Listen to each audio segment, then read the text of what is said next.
right, so here we go, guys, on the map Calm Before the Storm.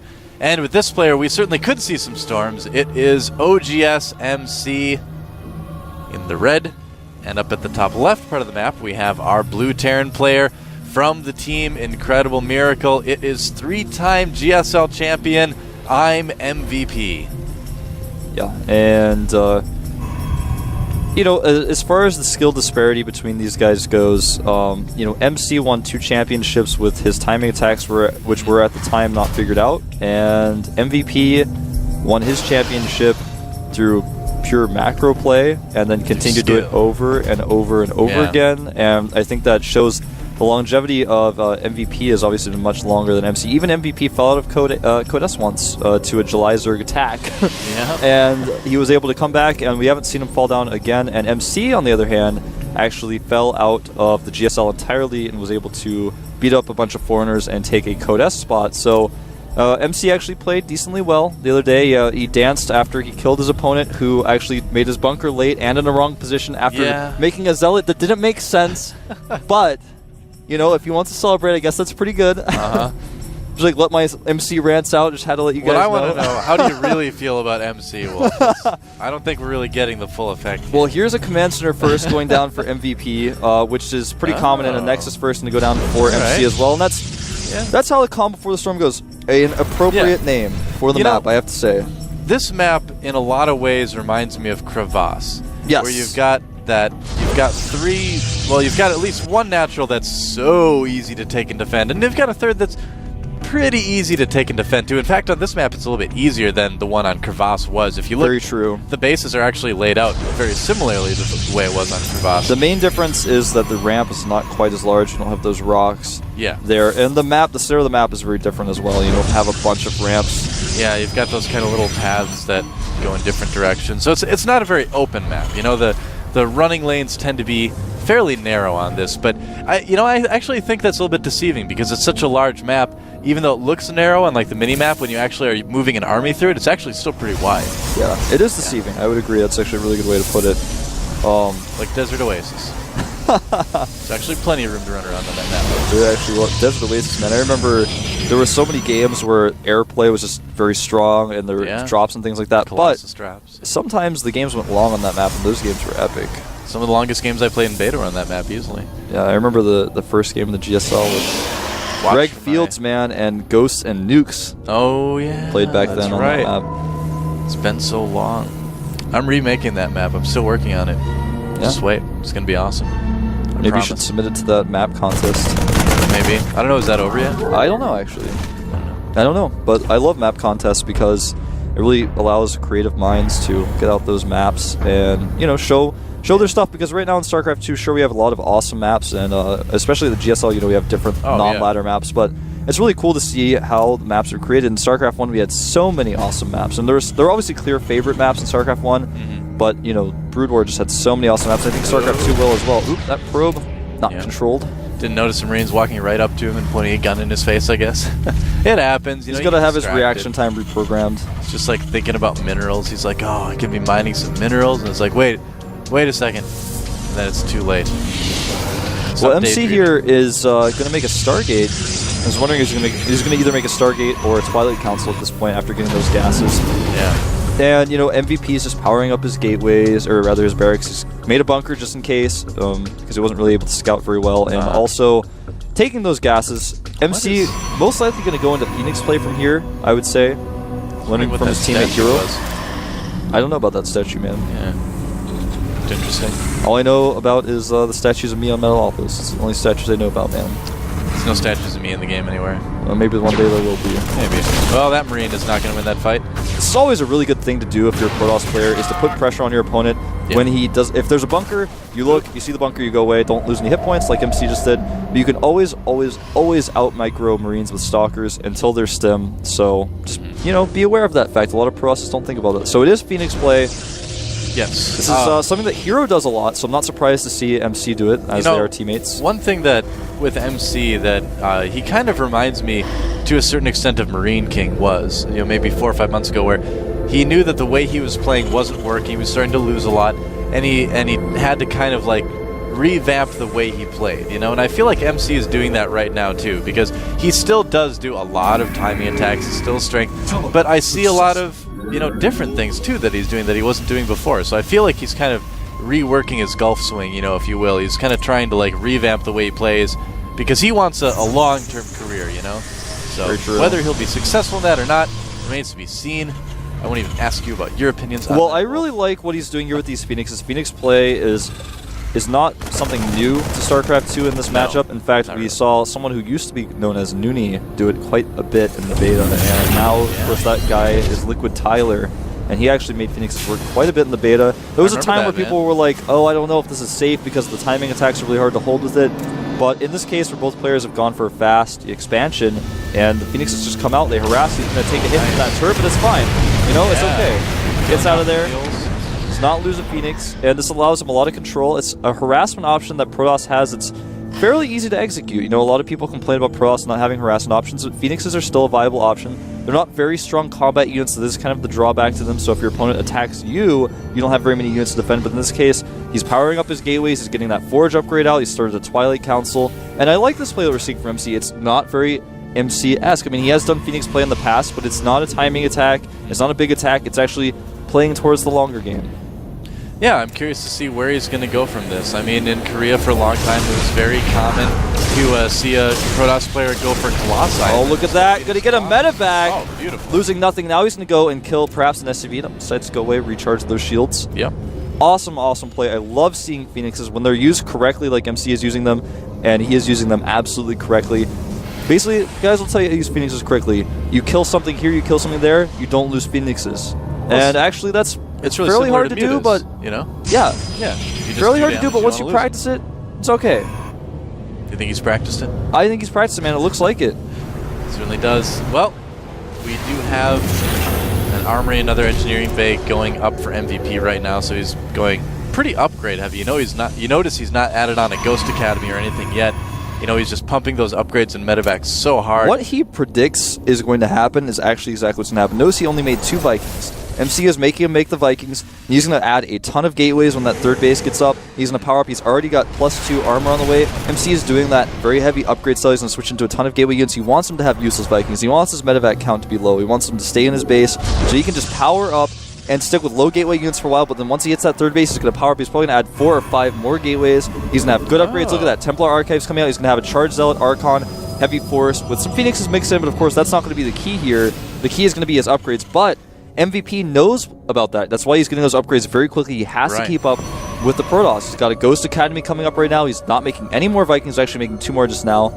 Excuse me, but... Yeah, well, MVP is not really being phased by this at all. Like he said, he does know exactly what MC is doing, or at least, you know, suspects it very strongly. And you don't win the GSL 3 times by not being able to read your opponent, that's for sure. So very true, man. Wouldn't worry too much about MVP at this point. I mean, a lot of it, just like any TVP, comes down to the control in the big fights later in the game. There it is, the 4 gateways. He's going to power those up with that third base. He's going to start making the majority of Zealots. He has to add in a few Blink Stalkers, but the majority of his force is going to be Zealots and Archons. Remember, he has those Phoenixes to catch medevacs, stop drops, so he doesn't have to have a large Stalker force right now, because how likely is someone going to drop you if you open Phoenixes? How likely is that going to be? Not very likely. Not very likely. I was going to answer it. You didn't give me a chance, man. I'm sorry, man. I was raising my hand. You didn't call on me. I'm sorry, man. I just had to answer for you. You know, the kids will never learn if you don't let them answer the questions themselves. I know, man. Maybe I'm You're just like bad. the teacher in elementary school is like, what's 2 plus 2? It's 4. Write it down. Learn it. How about 3 times 3? It's 9. Don't even bother raising your hand. I'll just tell you. Well, I'm not going to call on that guy who's like, ooh, ooh, ooh, ooh. I hate when, I just was not a fan of those guys. Those guys, you know, hands are hands. You know, I said raise your hand, didn't say raise your hand, say ooh, ooh, ooh. No. All right. Those guys always aggravate me. It was like that guy sitting next to me goes, ooh, he like spits all over my cheek. I'm like, come on, man. I don't know. You had some weird classmates, I think, man. I don't know. People weren't like spitting all over each other. It was like that guy who's like going, he's like grabbing his arm. He like hits me with his arm because he's like swinging it around crazily. I'm like, whoa, dude. Calm down. Sounds like you went to school with Donkey Kong or something. I don't know. I went to school with Lanky Kong, man. It's like throwing barrels at you or something, too. Well, MC is now doing the next logical step. He's forced the Ghost. He's got good upgrades. Yep. Why not add a second robotics facility? Why not? Add a robotics support bay and start making Colossi. This is kind of one of those games. This happens a lot, guys, in TVP. When one player goes for a Nexus first, one player goes for a Commander first, neither player wants to fight the other one. They just want to, they're like playing a chess game with their compositions. Okay, I move Zealots for it, so you make Ghosts and you get a heavy Bioforce with upgrades, but then I switch into Colossi after you stop making Vikings, so you have to make Vikings again, and it's kind of this chess game that gets played as players take more and more bases. Yeah, it's a very mathematical way of playing, where they have to be like, well, if I make this much of this and then switch to this, then he has to make this and make this much, and then I'll make this much of this because he made that much of that. Yeah, man. There's a lot going on in these guys' minds right now. It is. I was just had a little bit of a chuckle as I watched that that Zealot fight for his life to take that Sonic Watchtower. He stood there for a second. He was like, "Nah, screw this." And he just left. He's like, "I thought it would be so great. Now I finally got here. It's not that great after all." Yeah. He even had a fleet of Phoenixes come in and help clean up the Marines that were fighting him, and then he was just like, "I don't really want it." Yeah, no thanks. Look how many Ghosts. That's 6 Ghosts. They have enough energy for several EMPs. Yeah, they do. And the upgrades are looking really good for MVP as well. Yeah, right now 2-2 for MC, Actually, but yeah, MVPs 2-1 can have better upgrades here soon. Yeah, very soon. Well, +3 is on the way for both. Depends on if MC doesn't miss a Chrono Boost, they'll finish around the same time, but otherwise +3 will be out faster for MVP. But he does have better armor upgrades right now. Of course, I'm assuming you guys understand what I mean. MC has better armor upgrades. Right. And he's not actually getting +3 armor right now, though, surprisingly. Did not remember to get that. It's really, really important to get armor when you're playing against someone who's using bioheavy play. Well, he already had, I think he's 3-2 right now. I think he just got his 3. Oh, is that so? I believe so.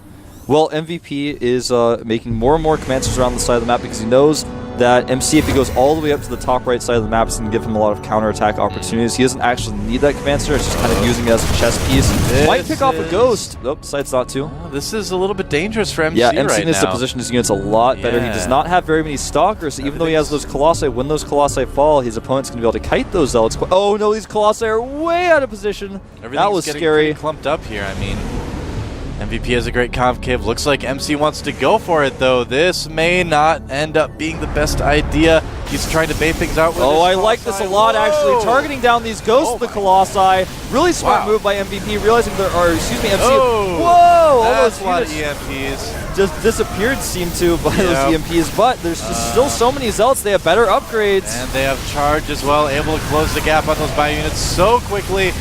And who is going to come out on top? I think MC, man, he just has too many units. MVP did not have as many units, even though he was also maxed out. He just did not have as many units. He had more SCVs. And, these medevacs are going to help out quite a bit here. When SCVs fight against Archons, though, something has gone wrong. Yeah, I would say so. A lot of Zealots in there. It looks like MVP is going to clean this up, but he's going to lose so much that MC should just be able to remake his army and come back. Look at this, another round of Zealots. Actually, this is not the right choice for MC. You do not want to fight Zealots against a superior force because as a Protoss in this matchup, you always want to win each fight. You actually have to be so certain you're going to destroy your opponent's army, not barely win it. You have to be 120% sure that he has no chance of beating your army when you attack. And in this case, he actually threw a ton of Zealots away, and this actually gives MVP an opportunity to do a lot of counterattacking. He still has a fairly large army. That's what I was kind of saying. I was expecting MC to just kind of hang back and remake his army and then go again. Attack. But yeah, instead he threw away a bunch of Zealots right there, and you know what? MVP sells a bunch of medevacs out too. Yes, he does not even have Blink for his Stalkers. Look at that force for MVP, man. Yeah. MC does not have a lot of Zealots anymore. He cannot buffer this force as well as he wanted to originally. He does still have some Colossi out. Made a mistake. Will he pay for it, though? Strong Zealot. Oh, nice little juke by the Marine to stay alive there. But look at how fast that MVP can remake his army. That is pretty impressive. Now, MC already has 4 Colossi out. But look at how many Storms he has as well, man. He's got about 4 or 5 Storms stored up in those Templar.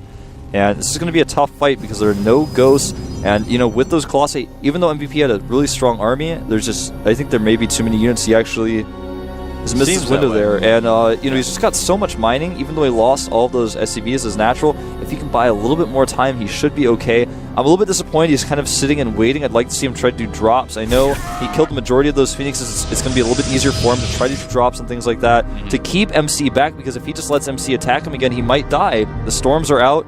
There he goes, there's the sending drop. those drops out. Yeah. It's got to do stuff like that to And buy time. I like that he's sending them around the long way to find those outlying bases that he doesn't know are there yet. You know, there's only one for MC, but it's good that he's doing that. Stalker's blinking forward here, taking a lot of hits. Yeah. Oh, here we go. Here we go. This is the fight that MVP nice did not want to happen. Yeah, good MPs. Too many Stalkers for the Vikings, so the Class are going to live a long time. That's just too much stuff. Storm going off on all of these units, and MVP tried to buy some time, but those two medevacs full of units could have been the difference that he needed, but it's too bad that it was not. And OGS MC is about ready to take the game, and GG, there it is. So OGS MC takes down I'm MVP.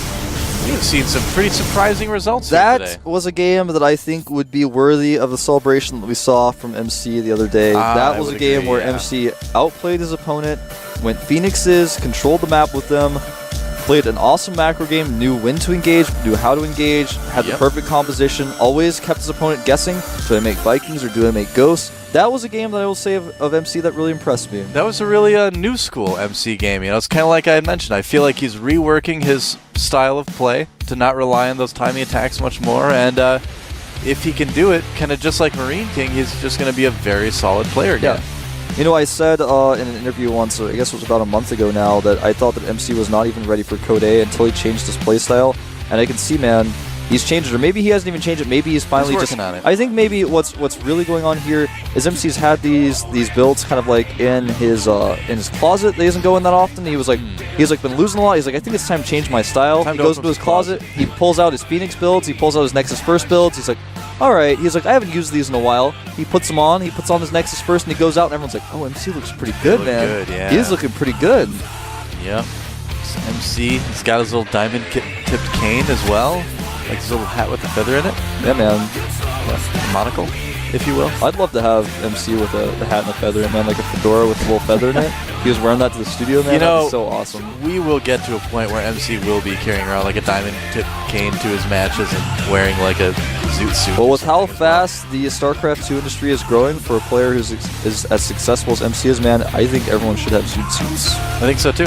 And that's like whenever someone says it, just makes me think of like Dr. Seuss book. I'm like, it does sound like a Dr. Seuss suit name, doesn't it? Yeah. Who came up with that name? Like somebody in the 1930s, I guess, but I don't know.